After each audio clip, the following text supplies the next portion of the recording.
80 की रफ्तार से चल रहा था हाईवे पे मोटरसाइकिल से, बिल्ली ने रास्ता काटा, डिस्क ब्रेक मारा, 20 बार इधर थूक रहा है, 20 बार उधर थूक रहा है। उससे पूछिए कि भाई डिस्क ब्रेक क्यों मार दी, बिल्ली को रास्ता काटते हुए डिस्क ब्रेक क्यों मारा?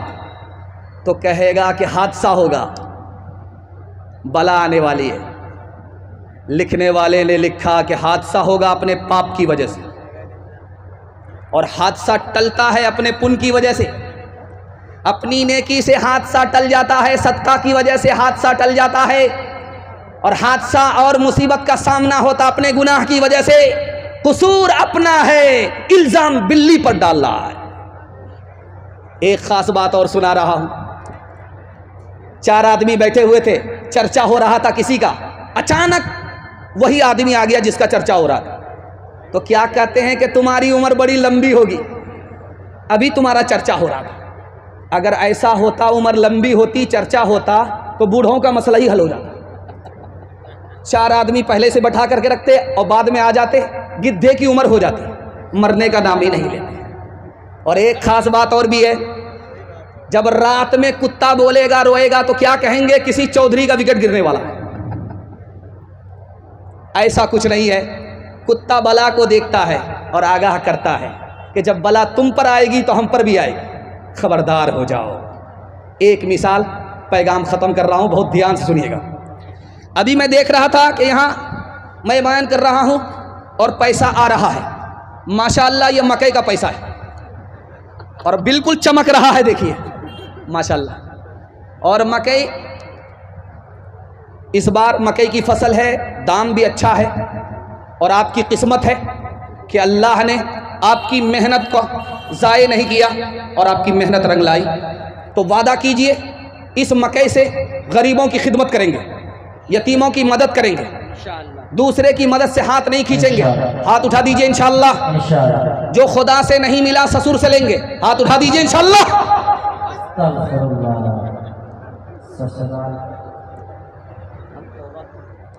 एक कंजर था, कंजूस था, बखील था, एक फूटी कौड़ी किसी को देता नहीं था। जब मरने लगा तो लोगों ने कहा, अरे जीते जी तो एक पैसा किसी को नहीं दिया, अब मर रहे हो, कम से कम सदका खैरात तो कर दो। तो कहता है, दे तो रहा हूं, जान तो दे रहा हूं, अब क्या दूंगा, बहुत कुछ दे दिया। क्या मिला सैयाद मेरे आशियां को तोड़ के, किस कदर मेहनत रखा था यतीम के जोड़ के। 4 दिन भी चैन से करने न दी सरे चमन, कह दिया सैयाद ने बस चल दो गुलशन छोड़ के।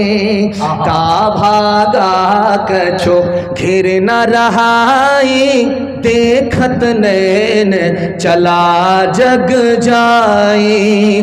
1 लख पोत 1.25 लख नाती, तारा बन घर दिया न बाती। लंकासी कोठी समुद्र सिखाई, तारा बन की खबर न पाई।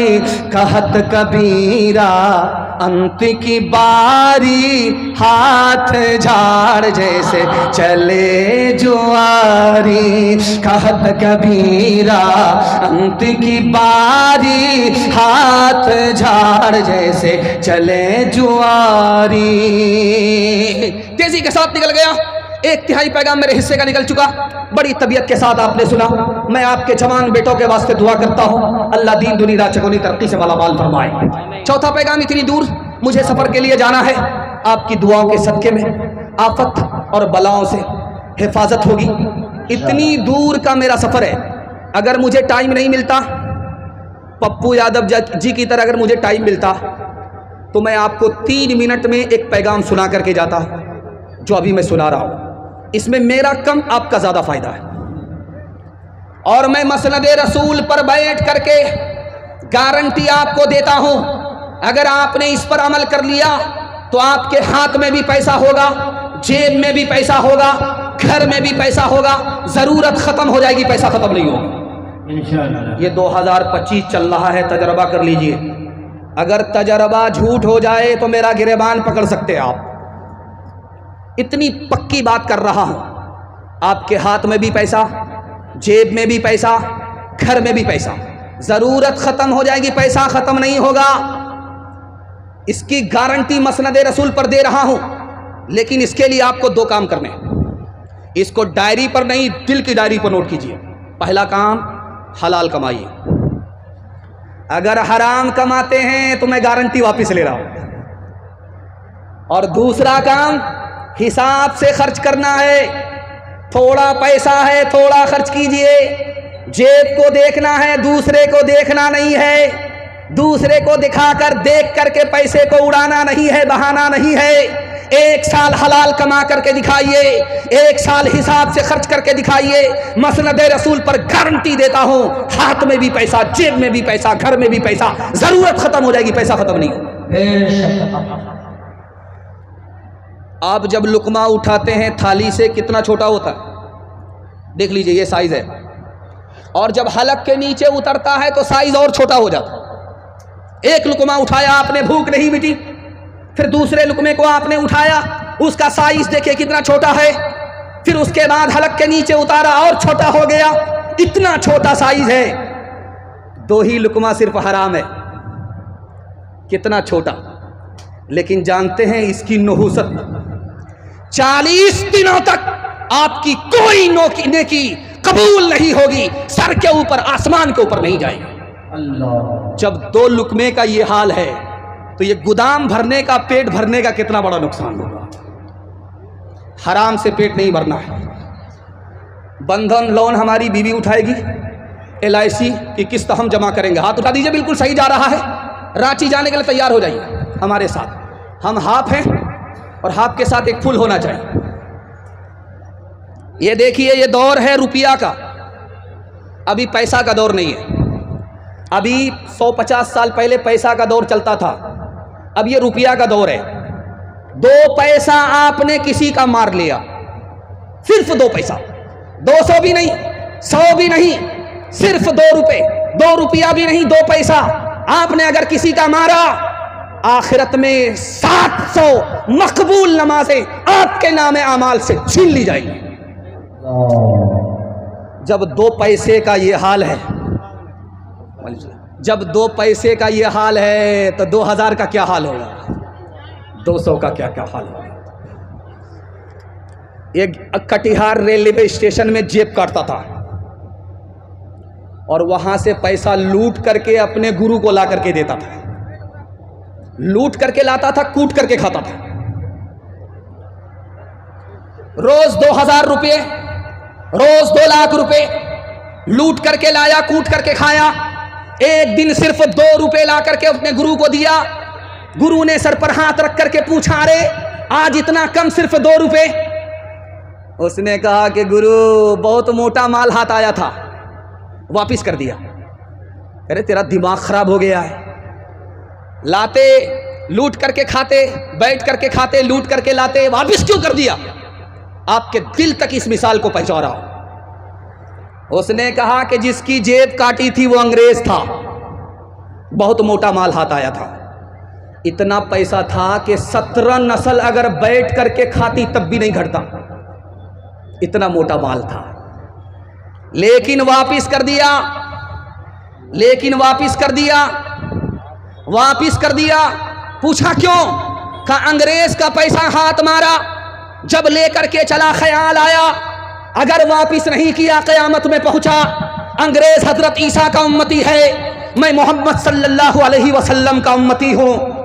अगर मैंने ये पैसा लूट लिया, वापिस नहीं किया, तो हजरत ईसा शिकायत करेंगे हमारे नबी से कि तुम्हारे उम्मती ने मेरे उम्मती की जेब काट लिया, मेरे नबी का सर झुक जाएगा। मैं अपने नबी के सर को झुकाना नहीं चाहता था, इसलिए दुनिया की दौलत पर लात मार दी, वापिस कर दिया, घर लेकर के नहीं आए।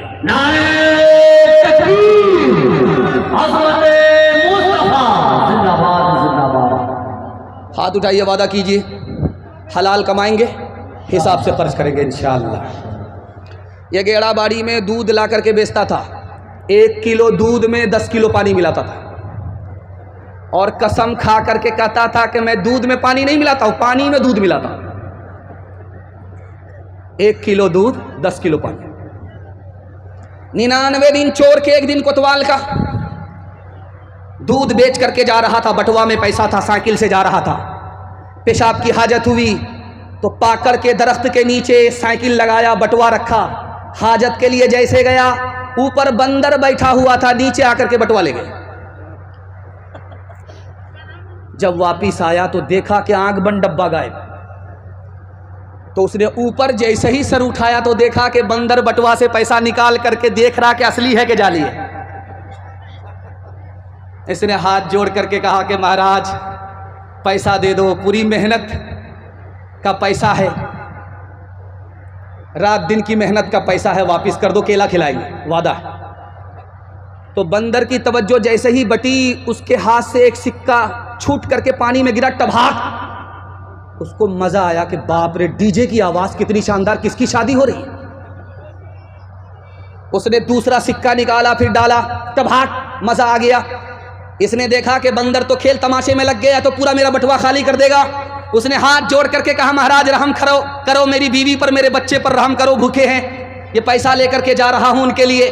तो एक सिक्का इधर फेंके, एक सिक्का पानी में डाले, एक सिक्का इधर फेंके, एक सिक्का पानी में डाले। ये कहा कि महाराज समझ में आ गया, जो दूध का पैसा था वो ऊपर हो गया, जो पानी का पैसा था वो पानी में चला गया। क्यों तुमने लगाए हैं यहाँ जुल्म के डेरे, धन साथ न जाएगा, बने क्यों हो लुटेरे, बने क्यों हो लुटेरे। पीते हो गरीबों का लहू शाम सवेरे, शाम सवेरे। खुद पाप करो,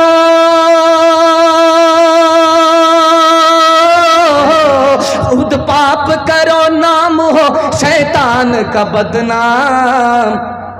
इंसान बनो, कर लो भलाई का कोई काम, दुनिया से चले जाओगे, रह जाएगा बस नाम। लाखों यहाँ शापनी दिखाते हुए आए, दम भर के लिए नाच गए धूप में साए, धूप में साए। वो भूल गए थे कि ये दुनिया है सराय, दुनिया है सराय। आता है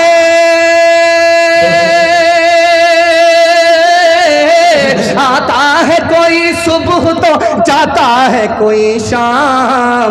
तो इंसान बनो, कर लो भलाई का कोई काम, दुनिया से चले जाओगे, रह जाएगा बस नाम। हाथ उठाइए, वादा कीजिए, हलाल कमाएंगे, हिसाब से खर्च करेंगे इंशाअल्लाह। अमीरों को लूटेंगे, गरीबों में बांटेंगे। हाथ उठा दीजिए इंशाअल्लाह। कन्या के भी मामू, दूल्हा के भी मामू, हर तरफ से हाथ उठ रहा है। अब बताइए, इन लोगों को फांसी पर चढ़ाना चाहिए कि नहीं?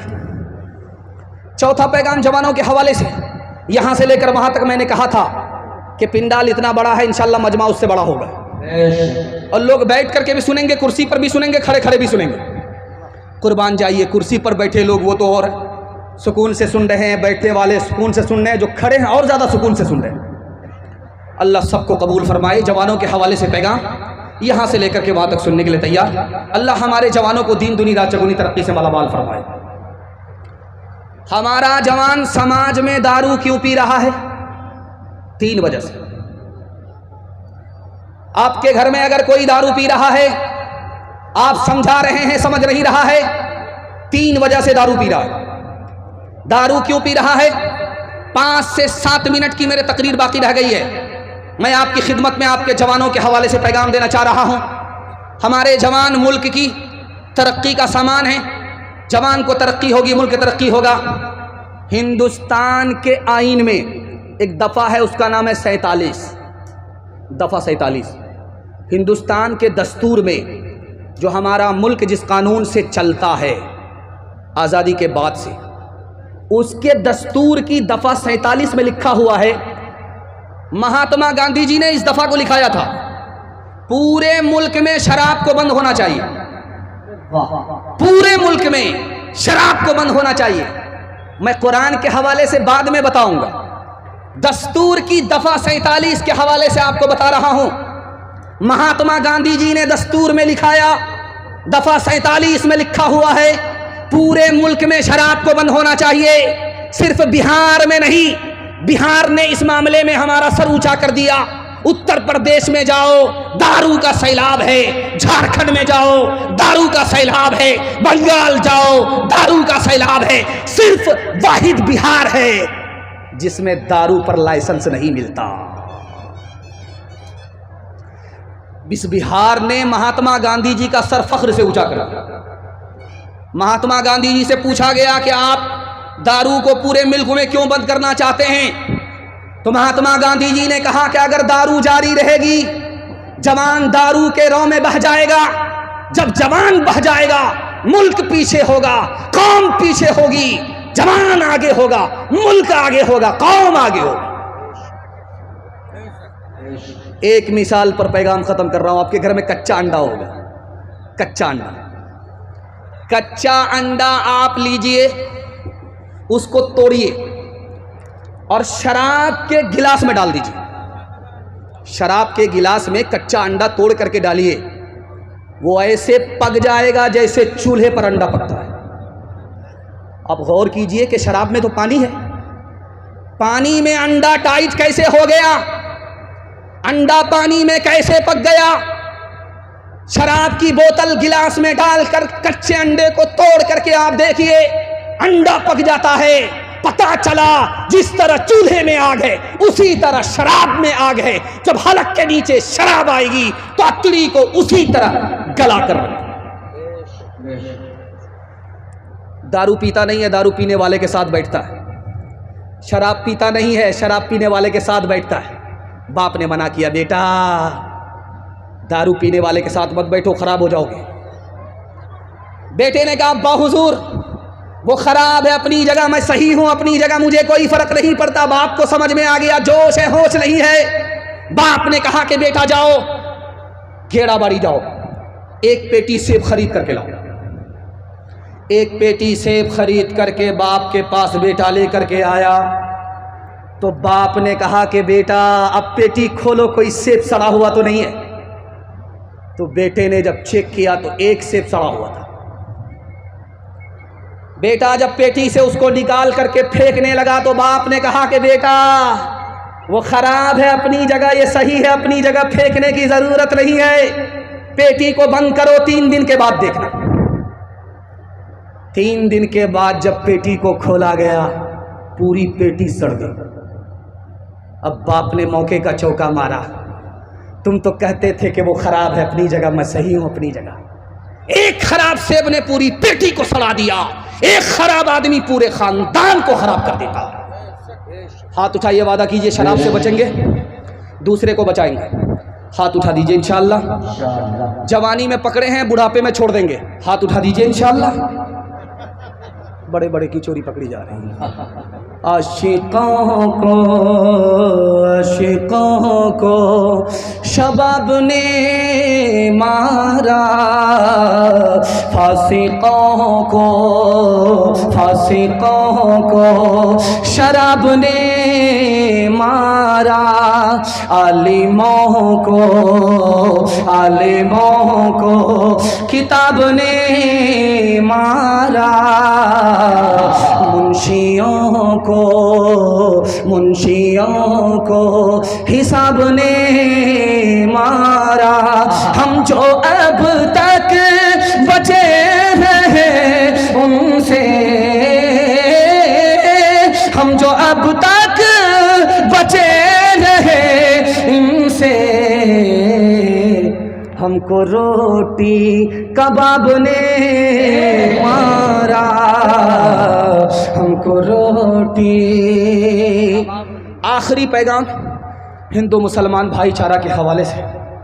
कितना खूबसूरत स्टेज है, आप देख लीजिए। इस स्टेज पर कितनी दूर से हमारे मेहमान खुसूसी और कितने सुकून से सन्नाटे में और कितनी इत्मीनानी अपने वक्त, कितनी इज्जत के साथ, अजमत के साथ हम लोगों को इज्जत दे रहे हैं, हम लोगों को इज्जत दे रहे हैं। इज्जत देने के लिए दिल्ली से इतनी दूर से आए, बूढ़े आदमी, कमज़ोर आदमी, लेकिन हमारे हौसले ने इनको जवान कर दिया। मैं दुआ करता हूँ अल्लाह इनको अमन में रखे, चैन में रखे, सुकून में रखे। भाईचारा के हवाले से यहाँ से लेकर के वहाँ तक सुनने के लिए तैयार? जोश के साथ हाथ उठाइए इंशाअल्लाह। अंदर से दुश्मन, ऊपर से दोस्त बनेंगे, हाथ उठा दीजिए इंशाअल्लाह। दिल मिले या ना मिले हाथ मिलाएंगे इंशाअल्लाह। माशाअल्लाह माशाअल्लाह माशाअल्लाह। पूरा ध्यान मकई पर है, थ्रेसर पर है। यहाँ जलसा में कम है, थ्रेसर पर सीधा दिमाग चला गया है। खैर, बड़ा खूबसूरत पैगाम तेजी के साथ निकल रहा है। कैंची देख रहे हैं, कैंची, कैंची से कपड़ा काटा जाता है। एक आदमी ख्वाजा निज़ामुद्दीन औलिया अल्लाह रहमतुल्लाह अलैह की खिदमत में कैंची लेकर के आया। कैंची कहा, हुजूर ये मेरा गिफ्ट है, मेरा तोहफा है, कबूल कर लीजिए, कैंची है। कहा अस्तगफिरुल्लाह, मुझको कैंची कबूल नहीं है, सुई दे दो, सुई जिससे कपड़ा सिला जाता है, सुई दे दो। कैंची कबूल नहीं करूंगा, कैंची वापिस ले जाओ। कैंची का काम काटना है, सुई का काम जोड़ना है। कैंची का काम तोड़ना है, सुई का काम जोड़ना है। मैं जोड़ने के लिए आया हूं, तोड़ने के लिए नहीं। हिंदू मुसलमान से महात्मा गांधी जी खिताब कर रहे थे। इधर हिंदू हजरात बैठे हुए थे, इधर मुसलमान बैठे हुए थे। हिंदुओं से कहा कि मैंने हिंदू से हा को निकाला, मुसलमान से कहा कि मैंने मुसलमान से मीम को निकाला। हिंदू से हा को निकाला, मुसलमान से मीम को निकाला। फिर मैंने क्या किया, हा को मीम से मिलाया। जब हिंदू के हा को मुसलमान के मीम से मिलाया तो हम हो गया कि हिंदू मुसलमान हम दोनों के दोनों हिंदुस्तानी हैं। ये मुल्क दोनों का है, हमारा वतन एक है, हम हिंदुस्तानी हैं। हिंदू अपनी जगह, मुसलमान अपनी जगह। हिंदू से हा को निकाला, मुसलमान से मीम को निकाला, हा को मीम से मिलाया, हम हो गए, हम दोनों के दोनों इस हिंदुस्तान में हिंदुस्तानी हैं।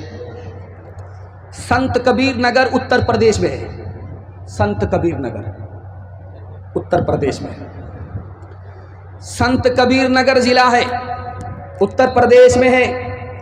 यह जिला संत कबीर दास सूफी संत के नाम से जिला है। ये कबीर दास हिंदू मुसलमान को खिताब कर रहे थे।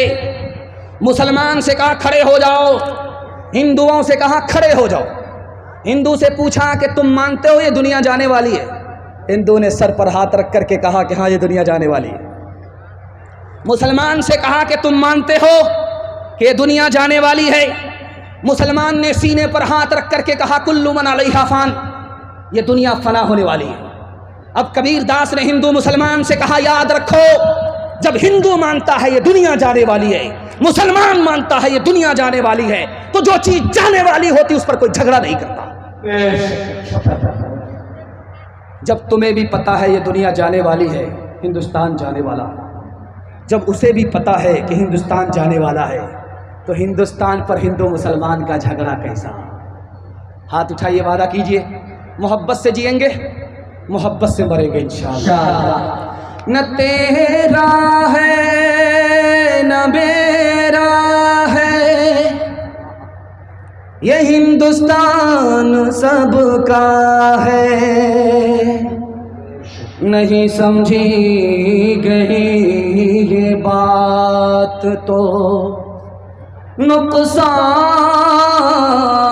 सबका है। जो इसमें मिल गई नदियाँ वो दिखलाई नहीं पड़ती, महासागर बनाने में मगर एहसान सबका है। हवेली झोपड़ी सबका मुकद्दर फूट जाएगा अगर ये साथ हिंदू मुस्लिमों का छूट जाएगा। दुआ कीजिए कि हम में प्यार के रिश्ते रहे ये रिश्ते टूट जाएंगे तो भारत टूट जाएगा। ये रिश्ते टूट जाएंगे तो भारत टूट जाएगा। धर्म मेरा इस्लाम है, भारत जन्म स्थान। वज़ू करूँ अजमेर में, वज़ू करूँ अजमेर में, काशी में अशनान, काशी में अशनान। मुसलमान हूँ जात का, हूँ भारत की धूल। आँखें मेरी राम है, आँखें मेरी राम है। हृदय मेरा रसूल, हृदय मेरा रसूल। भाव स्वभाव के पाठ में अक्षर अनमोल। नबी मेरा इतिहास है, कृष्ण मेरा भूगोल, कृष्ण मेरा भूगोल। ध्यान से सुनिएगा, तेजी के साथ निकल जाएगा। एक आदमी दुआ कर रहा है मालिक से। अभी पप्पू यादव जी आए थे, वो भी कह रहे थे कि ईश्वर से ताल्लुक रखो, तुम्हारा दुनिया कुछ नहीं बिगाड़ सकेगी। वो दुआ कर रहा था ईश्वर से, मालिक से। बगल का एक आदमी बोला कि किससे दुआ मांग रहे हो? कहा खुदा से। कहा खुदा है? तो इस अल्लाह के बंदे ने कहा अगर नहीं है तो ये दुनिया का निज़ाम कैसे चल रहा है? तो उस दुश्मन खुदा ने कहा मैग्नेट से चल रहा, खुदा से नहीं चल रहा। हाथ में लाठी थी, 2-4 लाठी सर पर मारी, सर फट गया। उसने कहा अरे ये क्या किया? कहा मैंने कुछ नहीं किया, मैग्नेट से हुआ है। अब उसको समझ में आ गया कि खुदा की लाठी कैसे चलती है। आमद यूं तो मुझको मिटाने पे था जहां, लेकिन तेरी निगाह करम से मेहरबान, लेकिन तेरी निगाह करम से मेहरबान, लेकिन तेरी निगाह करम से मेहरबान।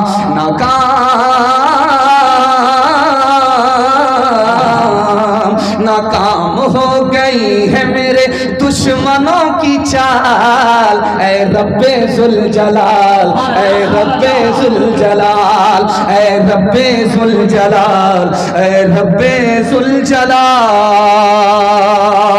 या रब मेरे कलम को तो वो रोशनाई दे, मैं झूठ जब लिखूं तो अंधेरा दिखाई दे, मैं झूठ जब लिखूं तो अंधेरा दिखाई दे।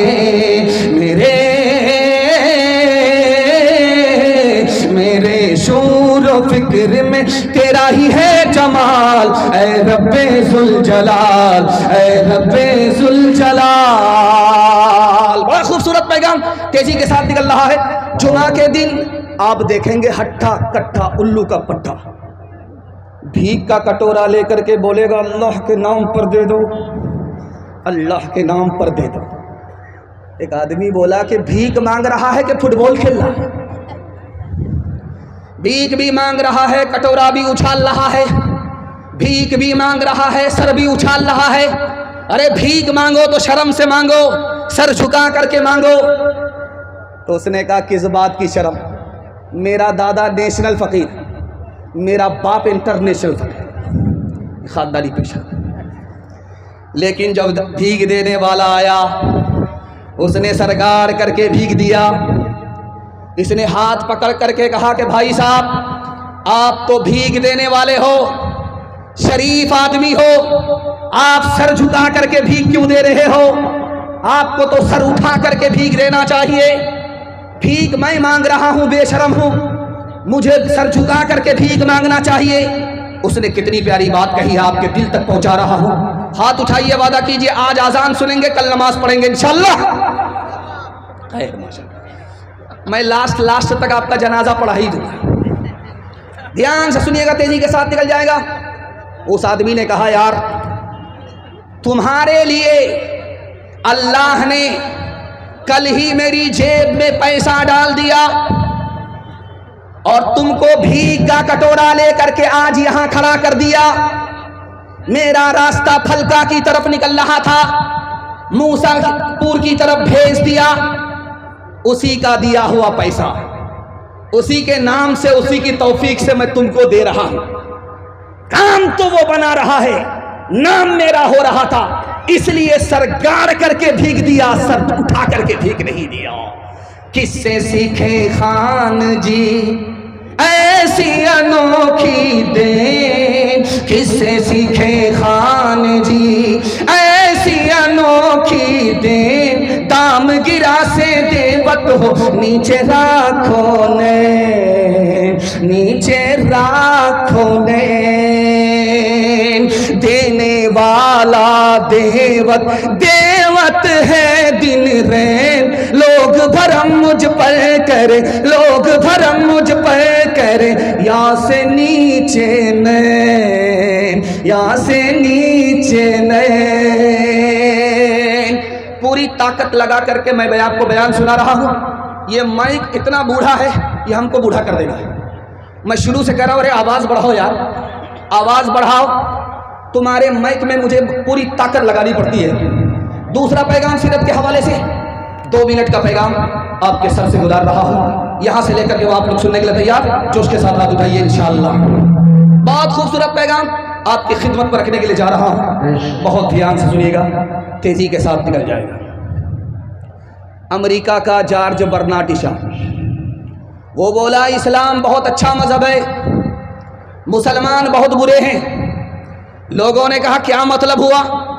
एक तरफ तुम तारीफ करते हो, दूसरी तरफ तुम मुसलमान को बुरा कहते हो, मामला क्या है?